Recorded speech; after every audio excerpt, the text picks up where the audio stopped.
Amidst the immense pressure that countries around the world have been receiving from major world powers, for them to take a clear stand between Russia and NATO in the Russia-Ukraine war, the South African President Cyril Ramaphosa has stood his ground that South Africa will not show solidarity with either side. Ramaphosa, who is even a close friend of Russian President Vladimir Putin, boldly told Putin to return Ukrainian children that were unlawfully deported, or rather transferred from Ukraine to Russia, at the beginning of Russia's invasion of Ukraine. The deportation being the incident which got Putin booked at the ICC, and a warrant of arrest issued against him since the matter is regarded as a war crime.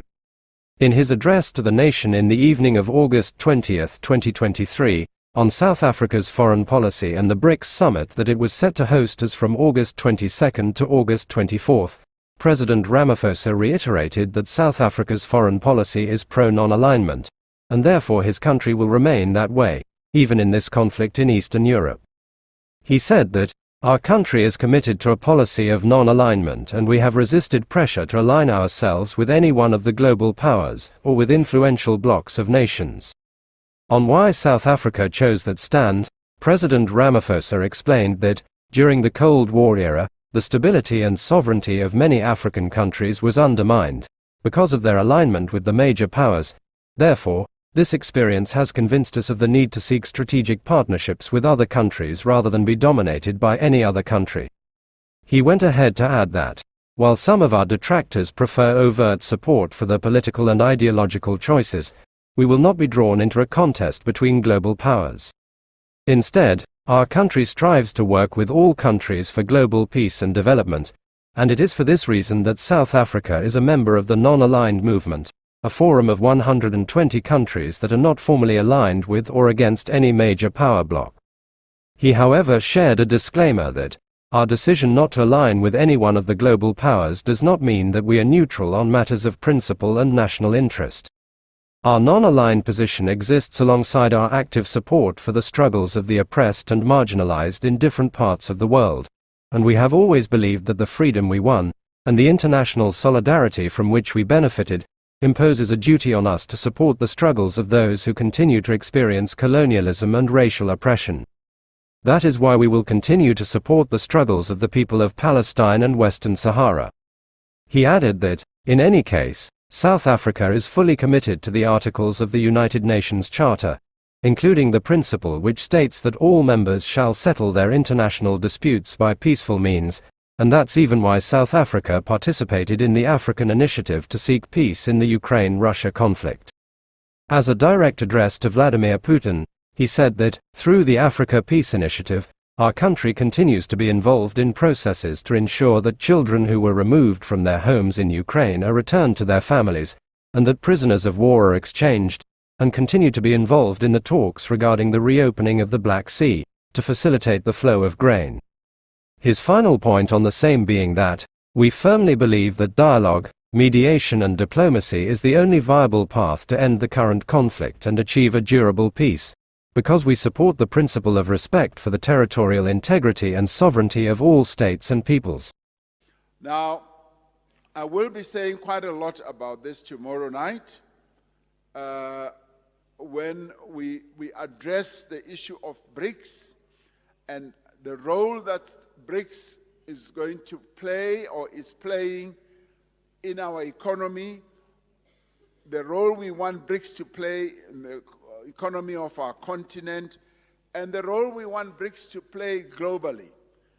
BRICS has become a real center or a fulcrum of attraction as a global forum. Many countries want to join BRICS.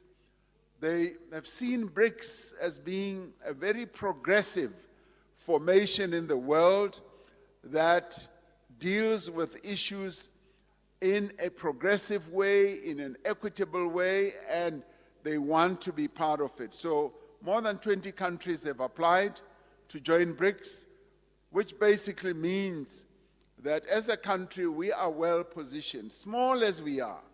We are a small economy. We are a small population, 60 or so million, and we are amongst giants, China and India, and we play a key role amongst all of them. So we will be talking about BRICS tomorrow and a few other things that have an impact on our foreign policy. The comrade who spoke here wanted to know, why is Putin not coming? President Putin, I've had lots of discussions with him, as I have had with President Zelensky, by the way, where we have outlined the role that we play, and we will be also addressing that tomorrow, where many in the world are trying to box us into a corner where we are aligned to them. And we have chosen a path of non-alignment. We are non-aligned, but at the same time, we are not neutral. We are on the side of peace. We are peace promoters in the world, and we will also talk about that tomorrow. Now, President Putin is not coming. He's going to be participating on the virtual platform. So he is going to be here in spirit and also on the screen as well. Now, of course, he is very busy. He is very busy. We have invited a number of other presidents to come. And some of them are busy either with elections, are busy with whatever. And he is very busy as well, as you know. Obese.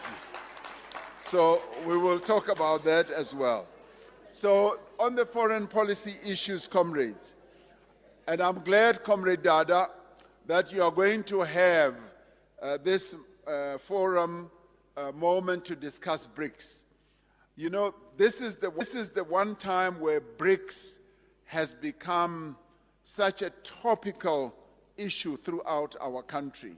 I'm glad that the governing party, your ANC, has been holding a lot of discussions, seminars, as well as other various conferences on BRICS, inviting many other countries who want to be friends of BRICS or be part of it to come to our country. That has been fantastic. So BRICS has become a very, very topical issue. And then I think we are going to have a fantastic BRICS summit. We're going to have almost 50 heads of states coming to South Africa to attend this BRICS summit. So that in itself is fantastic. That goes to show the influence and the impact that South Africa has in the world. Do you support President Ramaphosa's stand on this? Leave your thoughts below and don't forget to subscribe before leaving.